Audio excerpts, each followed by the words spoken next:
শিশু কিশোরদের সোশ্যাল মিডিয়ার আসক্তি থেকে দূরে রাখতে এবং তাদের সুস্থ শৈশব ফিরিয়ে দিতে এক ঐতিহাসিক ও কঠোর সিদ্ধান্ত নিয়েছে যুক্তরাজ্য সরকার।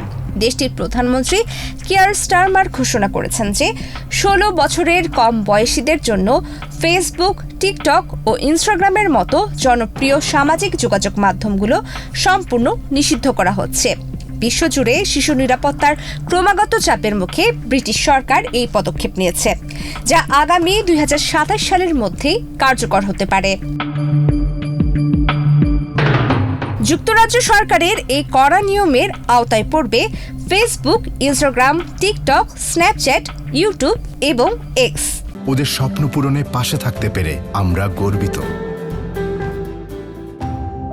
এছাড়াও অপরিচিতদের সঙ্গে যোগাযোগ করা যায় এমন বিভিন্ন গেমিং এবং লাইভ স্ট্রিমিং প্ল্যাটফর্মের উপরও কঠোর নিষেধাজ্ঞা বা নিয়ন্ত্রণ আরোপ করা হবে।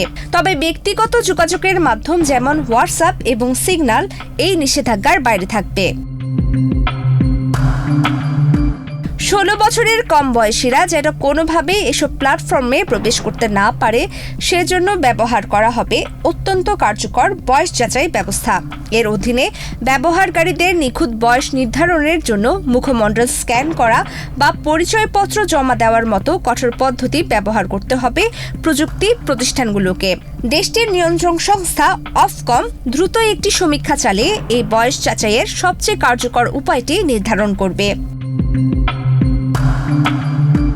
২০২৫ সালের শেষ দিকে অস্ট্রেলিয়ায় পাশ হওয়া একটি আইনকে মডেল হিসেবে ধরে এই পরিকল্পনা করছে যুক্তরাজ্য।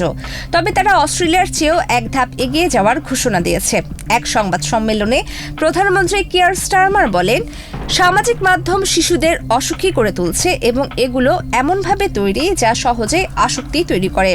বাস্তব জীবনের অফলাইন পৃথিবীতে আমরা যেভাবে আমাদের সন্তানদের সম্পূর্ণ অপরিচিত কোনো প্রাপ্তবয়স্কের সঙ্গে মেলামেশা করতে দিই না, অনলাইনেও ঠিক একই নিয়ম খাটে।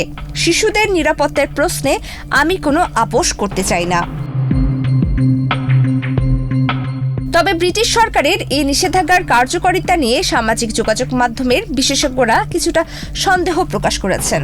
স্বয়ং প্রধানমন্ত্রীও স্বীকার করেছেন যে এটি পুরোপুরি কার্যকর করা বেশ কঠিন হবে।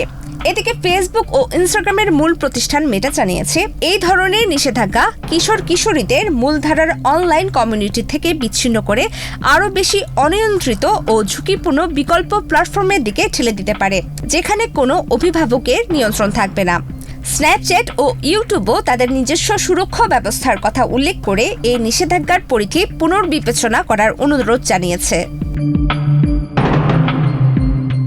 প্রমিতি ইসলাম, বাংলাদেশ প্রতিদিন।